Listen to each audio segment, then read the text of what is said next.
Buen día, el día de hoy mi equipo y su servidora le presentarán lo que viene siendo el diagrama de Smith, así como unas aplicaciones de las líneas de transmisión de onda, pero la primera parte de este video nos centraremos en el diagrama de Smith, su definición, la presentación del cálculo y dibujo de los círculos de impedancia, tanto como los de reactancia. Asimismo, mencionaremos unos puntos importantes a considerar en dicha carta. Para empezar, tenemos que comprender que este diagrama o carta de Smith es un tipo de monograma utilizado antes de las computadoras o calculadoras digitales, que sirve principalmente para realizar cálculos de diseño y de análisis de las características de la línea de transmisión de manera más rápida y más fácil. Y además, funciona como una indicación de la impedancia de la línea de transmisión. Dicho diagrama, que es el que presentamos en esta diapositiva, se traza dentro de un círculo de un radio igual a la unidad del coeficiente de reflexión, que debe de ser menor o igual a 1. La elaboración de este diagrama se basó principalmente en la relación de esta fórmula, que relaciona la impedancia de la carga por menos la impedancia inicial entre la impedancia de la carga más la impedancia inicial, o bien la fórmula expresada por su parte, de manera polar o manera rectangular, como vemos que es la segunda fórmula presentada, que se refiere al coeficiente de reflexión por voltaje, por su magnitud o su ángulo, o bien el coeficiente R más J del coeficiente I, donde el coeficiente R tiene que ver con la parte real y el coeficiente I se refiere a la parte imaginaria. Para disponer de un solo diagrama de Smith que sea aplicable a cualquier línea de transmisión, se utilizan un diagrama en el que todas las impedancias están normalizadas con respecto a la impedancia característica o impedancia de entrada de la línea particular a la que se le está teniendo esta consideración. En el caso de la impedancia de entrada, está dado o está relacionado a la ecuación presente aquí, que es la relación entre la suma de la parte imaginaria con la parte real. Como se puede ver, es la ecuación de un círculo de radio que está centrado entre H y K, y así es la ecuación de un círculo R, o llamado también círculo de resistencia, donde se representan los centros y los radios de los círculos de resistencia correspondientes a los valores más comunes de la resistencia normalizada que están presentados en este diagrama. Como se puede apreciar en esta tabla, se ven las distintas valores comunes de la resistencia normalizada dependiendo del punto, ya sea del radio o del centro, dependiendo de la característica que se quiera buscar. Siguiente, por favor. Para completar el diagrama de Smith, también se tienen en cuenta los círculos X o los círculos de reactancia, que están representados con la siguiente ecuación, que representa los índices de reflexión tanto reales como imaginarios, donde el radio es el inverso de la parte imaginaria. En este, mientras que la R siempre es positiva, X puede ser positiva en el caso de que sea una impedancia inductiva, o negativa en el caso de que sea una impedancia capacitiva. En el diagrama de Smith es el resultado de la superposición de los círculos tanto de resistencia como de reactancia, en el que se puede localizar una impedancia normalizada, que puede ser una variante, al igual que localizar otros puntos donde se intersectan tanto los círculos de resistencia como los círculos de reactancia. Aparte de los círculos R y X que son mostrados en el diagrama de Smith, también es posible que sean trazados círculos S, o que son el coeficiente de reflexión basado en corriente. Estos círculos son de razón constante de una onda estacionaria, los cuales nunca aparecen en el diagrama de Smith. Estos están centrados en el origen, en tanto que S varía de 1 al infinito. El valor de la razón de la onda estacionaria de S se determina localizando el punto en el que el círculo S se ha cruzado con algún otro punto. En la tabla se presenta cómo es que la reactancia normalizada puede ir variando sus valores dependiendo del punto, ya sea en el radio o en el centro. Bueno, prosiguiendo con lo que mis compañeros anteriormente estuvieron diciendo, ahora vamos a tener en cuenta lo que vienen siendo los puntos para el uso del diagrama de Smith. Primeramente vamos a indicar lo que viene siendo el punto PCC, que va a ser el punto en cortocircuito. La R es la parte real y la X vendría siendo la parte imaginaria que anteriormente había explicado mi compañero. Ahora, el punto PCA, que vendría siendo, tomando en cuenta la imagen que tenemos ahí a nuestro lado izquierdo, el PCA vendría siendo del punto del medio hacia la derecha, que esto indica que es un punto, pues, vendría siendo el circuito abierto, perdón. Y la impedancia de entrada va a tender a infinito. En el punto PCC, que vendría siendo del medio hacia la izquierda, está en cortocircuito. Eso quiere decir que la parte real e imaginaria van a estar en cero y la impedancia de salida igualmente va a estar en cero. Y es por ello que se va a representar como un cortocircuito.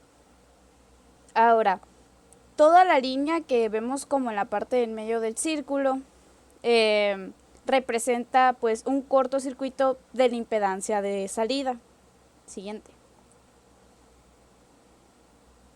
Ok. Ahora, una revolución completa equivale pues a los 360 grados, así como lo vemos en la figura que tenemos a nuestro lado derecho. Vendría siendo pues ese diagrama, el cual representa una distancia de lambda sobre 2. Lambda tiene un valor de 720 grados, pero nosotros utilizamos la mitad, por eso sería lambda entre 2. Entonces, el desplazamiento del diagrama en la dirección de las manecillas del reloj, tal y como lo muestra en la imagen, que vemos que está aquí indicado con una flecha con un G, indica que al desplazarse hacia el generador o en dirección contraria a la carga, como pues le indica la flecha G. Ahora,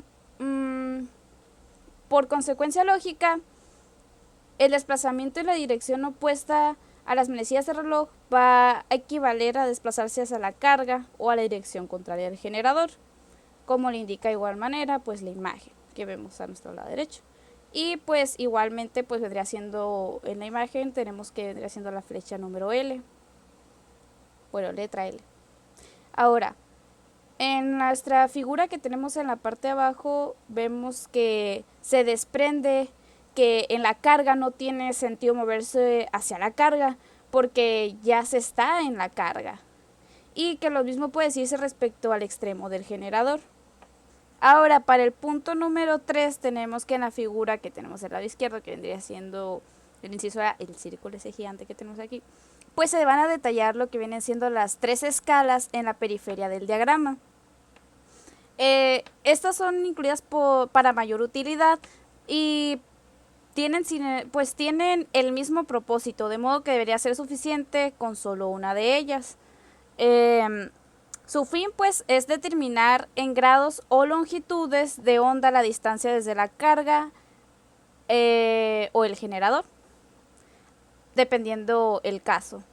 Así, el de las escalas exterior e intermedia es determinar lo que viene siendo, determinar en longitudes la onda, la distancia en la línea desde el extremo del generador y desde la carga respectivamente, mientras que la escala interna, así como se indica ahí, es un transportador, pero pues lo vamos a tener como unidades de grados, para determinar lo que viene siendo teta R y la distancia desde la carga o el generador. Ahora, puesto que en una distancia de lambda sobre 2, en la línea corresponde a un desplazamiento de 360 grados, como había mencionado anteriormente. En el diagrama, la distancia pues de lambda en la línea va a corresponder a un desplazamiento de 720 grados en el diagrama. Y de esta manera pues va a ser posible ignorar las escalas externas y usar únicamente el transportador, que venía siendo pues la carga de la escala interna, para todos los círculos de teta R y pues su distancia. Bueno, ahora para el punto número 4 Eh, en resumidas cuentas, lo que dice es que el voltaje máximo ocurre en impedancia máxima de entrada, que va a corresponder al eje positivo del coeficiente de reflexión, y que este va de 0 al infinito y va a corresponder a circuito abierto, o sea que vendría siendo el punto, por ejemplo, PCA. Eh, en segundo, pues sería el voltaje mínimo, ocurre pues en impedancia mínima de entrada, que va a corresponder al eje negativo del coeficiente de reflexión, que es cuando este va a tender a 0, es decir, que va a ser en cortocircuito, o sea, se vendría siendo el PCC. Ahora, en el punto número 5 nos dice que el diagrama Smith, perdón, se puede utilizar también para sacar la impedancia. O sea, me equivoqué. Sí, otra vez.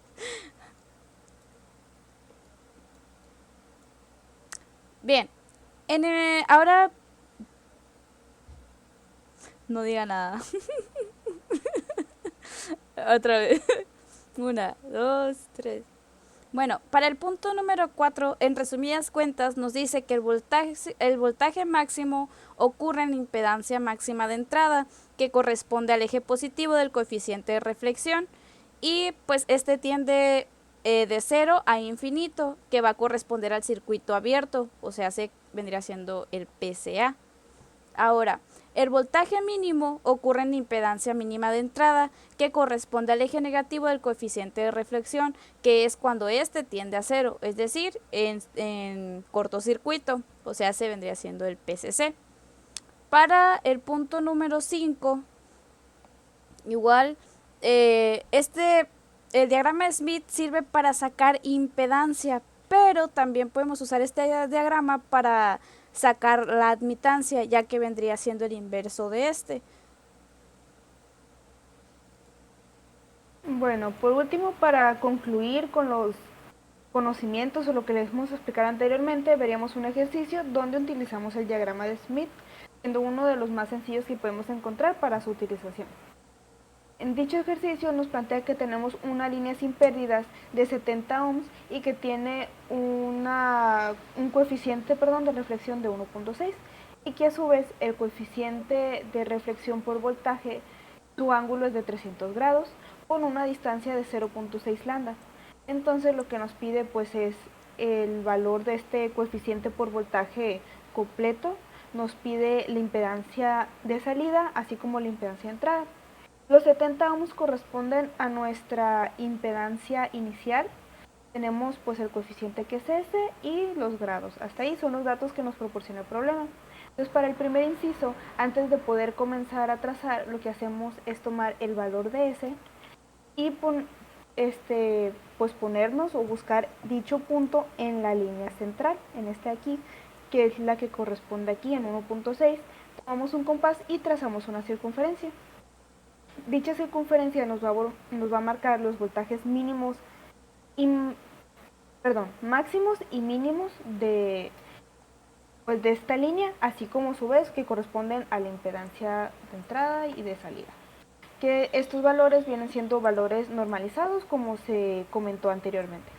Posteriormente vamos a tomar el dato de los 300 grados y nos vamos a ir aquí a nuestras escalas y nos vamos a posicionar en los 300 grados.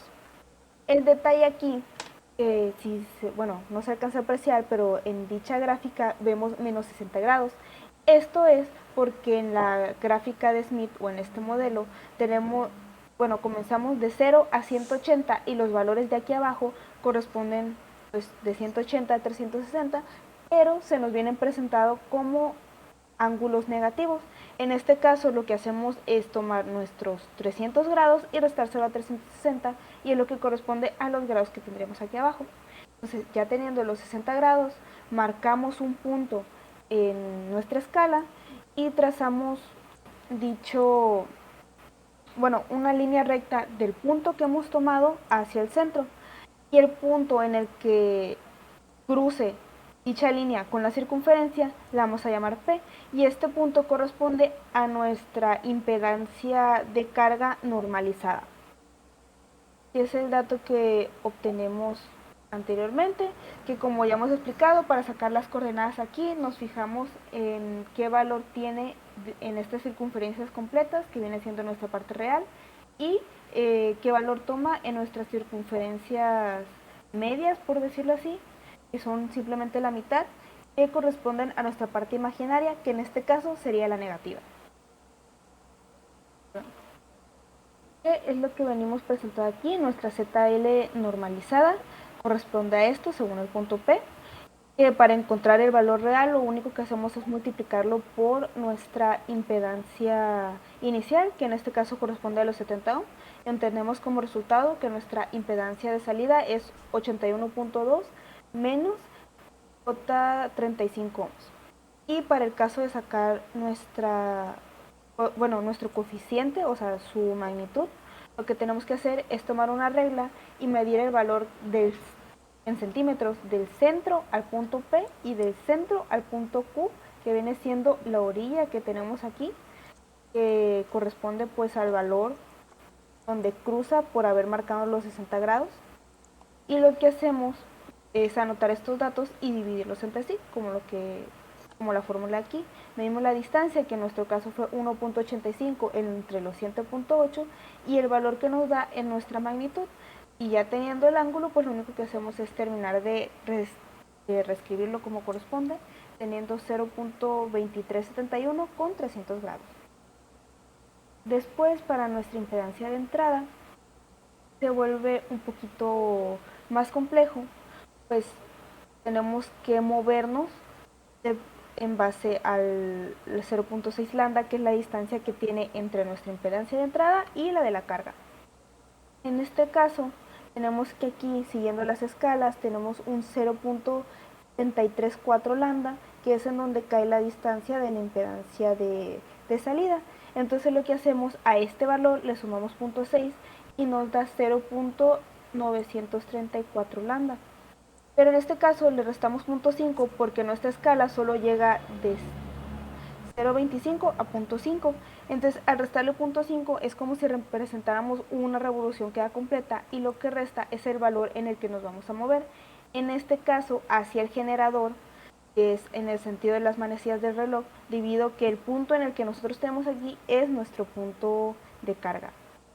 Entonces lo único que hacemos es movernos a la distancia, marcar una línea, un punto en la distancia correspondida a nuestra escala, y volvemos a trazar una línea. La línea, el punto donde cruza la línea que hemos trazado y la circunferencia, que es esta de aquí, corresponde a nuestro punto, a nuestra impedancia de entrada, que volvemos a repetir el proceso como en el punto P, que nos ubicamos o vemos el valor del valor real y del valor imaginario, que también corresponde a uno negativo. En este caso nos dio este valor de aquí, que al multiplicarlo por nuestra impedancia inicial, que son los 70, nos da un valor de entrada de 47.6 menos J de 18.2 ohms. Por último, que nos pedían la distancia del primer voltaje mínimo desde la carga. Lo único que hacemos es aplicar una pequeña fórmula, que es restar los 180 porque nuestro voltaje mínimo se encuentra a este lado, es decir, en los 180, y nuestra impedancia en la carga, o el voltaje de la carga, se encuentra en 60 grados. Entonces lo único que hacemos es restarlo y dividirlo entre los 120 lambda, que es el valor que se nos dijo anteriormente que era el equivalente, dando como resultado pi sobre 6, o es decir 0.1677 lambda. Y sería todo en este ejercicio. Es una forma sencilla de ver cómo funciona el diagrama de Smith. Para continuar, ahora veremos lo que son las aplicaciones de algunas aplicaciones de las líneas de transmisión. Vamos a ver, se va a dividir entre 3 subtemas que vamos a ir viendo un poquito más adelante, que ya mis compañeros vamos a ir explicando. Primeramente, vamos a tener, siguiente por favor. Primeramente tenemos que saber un poco acerca sobre lo que es el acoplamiento, porque se vamos a utilizar más adelante. El acoplamiento es cuando la impedancia de entrada es diferente a la impedancia de carga. Entonces, esto se dice que la carga está desacoplada y existe una onda reflejada en la línea. Para una máxima transferencia de energía es deseable que la carga esté acoplada con la línea de transmisión, es decir, como nos muestra la fórmula, pues que Z0 va a ser igual a ZL. Entonces, con el fin de anular la reflexión, dicho acoplamiento se consigue usando secciones en corto de líneas de transmisión y que se expresan pues de la siguiente manera, tal y como nos dice la fórmula, que la impedancia de entrada va a ser igual al inverso de la impedancia de la carga, que esto va a ser igual pues a la impedancia de carga. Siguiente. Muy bien. Ahora, para el inciso A tenemos que viene siendo un transformador de 1/4 de onda, que vendría siendo un acoplamiento. Mediante la incorporación de una línea de lambda sobre 4, es decir, 180 grados de longitud, en el diagrama de Smith se va a obtener la admisión de entrada correspondiente a una impedancia dada de la carga. Una carga desacoplada en la impedancia de carga, o ZL, puede acoplarse adecuadamente con una línea en la impedancia de entrada, que es Z0, insertando pues previamente en la carga una línea de transmisión de lambda sobre 4, que son 180 grados pues de longitud. Y pues dicha transmisión pues se le llama transformador de 1/4 de onda, por lo mismo, porque tenemos que la ecuación vendría siendo pues lambda sobre 4. Y pues va a servir para acoplar la impedancia como lo haría un transformador ordinario, como los que conocemos. Y pues la principal desventaja es que se trata de un dispositivo de banda angosta o es muy sensible a la frecuencia. Ahora bien, el segundo tipo vendría siendo el sintonizador de sección de línea única, también en acoplamiento, el cual consiste en una sección abierta o en corto de una línea de transmisión de longitud conectada en paralelo a la línea de principal. Perdón, otra vez. Hice bolas. Me puse a ver la imagen. La siguiente aplicación vendría siendo el sintonizador de sección de línea única en acoplamiento, el cual consiste en una sección abierta o en corto de una línea de transmisión de longitud D conectada en paralelo a la línea principal a una cierta distancia L de la carga, como podemos ver en la imagen. La impedancia característica debe ser igual a la línea principal. En una sección en serie entraña dificultades donde en circuito abierto emite cierta energía en altas frecuencias, por lo tanto es preferible emplear secciones paralelas derivar en corto. Además, cabe aclarar que en este tipo de sintonizador se elimina la desventaja previamente dicha por mi compañera por la aplicación anterior. Para poder usar esta aplicación en el diagrama de Smith, lo primero que tenemos que hacer es indicar en dicho diagrama el valor de la admitancia, o en dicho caso, si nosotros partimos del punto de la impedancia, lo que hacemos es marcar el punto y trazar una línea y posicionarnos en el lado contrario, es decir, suponiendo que la impedancia estuviera de este lado, nuestra admitancia estaría del lado contrario. Posteriormente, lo que tenemos que hacer es introducir los valores A y B en los lados recíprocos, donde A y B, los puntos A y B, se encontrarían en los puntos donde trazamos la circunferencia, donde está el punto de la admitancia L, que cruzan o que intersectan junto con la línea, con la circunferencia que es igual a 1. En este caso, aunque no está mostrada en este caso, esta circunferencia marcada es la que corresponde al valor de 1 en un valor real.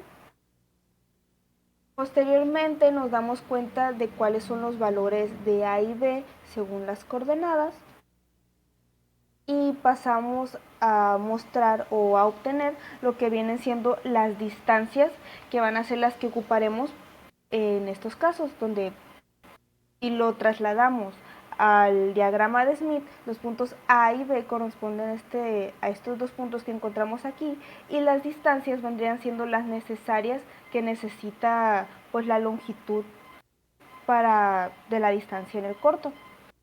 Y dichas distancias las encontramos partiendo de la longitud de onda hacia el otro punto, que se refieren a las distancias de aquí.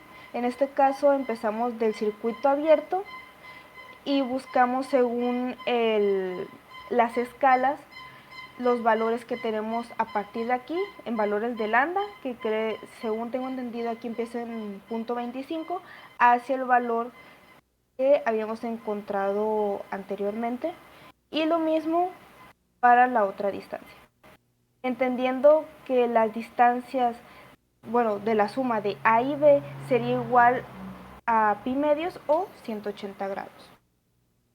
Además, como dato o en resumidas cuentas, un sintonizador de sección nos sirve para disipar la señal que es rebotada en una línea de transmisión, donde la línea va viajando a través de la línea, dada la redundancia, y al llegar a la resistencia final, a la impedancia de la carga, puede que algo de energía sea rebotada y puede interferir con la línea que es transmitida, pero al usar el acoplamiento, dicha línea viaja por el corto hasta disiparse completamente, lo que hace que la señal o la energía que pueda ser reflejada y regresada se pierda o termine por eliminarse y no interfiera con la energía o con la onda que está continuamente siendo transmitida. Por último, se tiene la línea ranurada o la medición de la impedancia. Esta a altas frecuencias es muy difícil medir la corriente y el voltaje, ya que el tamaño de los dispositivos de medición aumenta excesivamente y cada circuito se convierte en una línea de transmisión. La línea ranurada es un dispositivo simple para determinar la impedancia de una carga desconocida a altas frecuencias, llegando incluso hasta gigahertz. Consiste en una sección de línea en el aire, sin pérdida, con una ranura en el conductor externo. La línea ranurada suele emplearse junto con el diagrama de Smith para determinar la razón de onda estacionaria o la razón de voltaje máximo y mínimo y la impedancia de carga o ZL. En síntesis, para el empleamiento de la línea ranurada es la siguiente, son los siguientes puntos. El primero es que conectada a la carga se obtiene S o el coeficiente de reflexión de corriente en el detector, valor con el que se traza el círculo en el diagrama de Smith. El segundo punto es que tras reemplazar la carga por un cortocircuito, se elige una posición de voltaje mínimo como una referencia de ZL o la impedancia de carga. Y el siguiente punto es que nuevamente cuando se conecta la carga se identifica la posición de voltaje mínimo y se determina su longitud. Y por último, en el diagrama de Smith se avanza hacia la carga de una distancia I desde la ubicación del voltaje mínimo y se halla la ZL o la impedancia de carga que haya en ese punto. Para terminar, les estaremos presentando el ejercicio 11.6, que es un ejemplo de una de las aplicaciones antes mencionadas. Dicho ejemplo nos brinda las siguientes medidas que se tomaron usando la línea de técnica ranurada. En este caso, vendría siendo la aplicación que justo anteriormente mi compañero nos explicó. Nos dice que la carga tiene un coeficiente de 1.8 y el voltaje máximo ocurrió entre 23 y 33.5 centímetros, y en cortocircuito, cuando el coeficiente tiende a infinito, el voltaje máximo ocurrió en 25 centímetros a 37.5, donde si la impedancia inicial es de 50 ohms, nos pide que determine la impedancia de carga. Entonces, lo principal que hacemos es determinar estos dos valores con los que lo que viene siendo el coeficiente de reflexión será con lo que empezaríamos a trabajar con el problema, y Z0 lo necesitaríamos para conseguir el valor real de la impedancia de carga, porque recordemos que los valores presentados en este diagrama son valores normalizados. Entonces lo primero que hacemos, como en los demás problemas de Smith, es identificar el punto 1.8 en la línea, que en este caso es y trazamos una circunferencia. Posteriormente, lo que vamos a hacer es determinar la distancia que ocurre en el primer valor, que viene siendo, cuando el voltaje máximo, cuando la S tiende a infinito, para obtener una distancia, que es el valor máximo menos el mínimo, teniendo un de 12.5, o bien el valor de lambda, que viene siendo pues, los 720 grados, en este caso correspondería a 25 centímetros, para posteriormente relacionar el voltaje máximo entre el corto y la carga, que en este caso vienen siendo los 25 centímetros que tenemos marcados por aquí y los 23 centímetros. En este caso nos dan 2 centímetros de longitud. Entonces aplicamos una regla de 3 donde decimos que si lambda era igual a los 25 centímetros, la longitud en este caso son 2. Entonces para obtener la longitud en función de lambda, pues multiplicamos lambda por 2 entre los 25 centímetros y nos da un valor de 0.08 lambda. Entonces ya con ese valor lo que hacemos es desplazarnos desde el corto, así como nos indica el problema, porque estaba en cortocircuito, que viene siendo en esta parte de aquí, y nos desplazamos 0.08 lambdas, que es la fracción que tenemos aquí, pese a que el diagrama pues está en la orientación correcta. El punto que tenemos aquí son los 0.8 lambdas, marcamos un punto y trazamos una línea. Dicha línea nos va a indicar nuestra impedancia de carga normalizada. Entonces lo único que hacemos es identificar su parte real y su parte compleja según los valores marcados en el diagrama de Smith. ¿Perdón? En este caso nos dio el valor de 0.66 real menos 0.45 negativos, porque recordemos que la parte de este lado se refiere a los valores negativos complejos de la impedancia y este lado serían los positivos, el cual dicho valor lo multiplicamos por nuestra resistencia inicial, que son los 50, para obtener el valor real de la impedancia de carga, que en este caso serían un aproximado de 33 menos J de 17.5 ohms. Y por nuestra parte sería todo.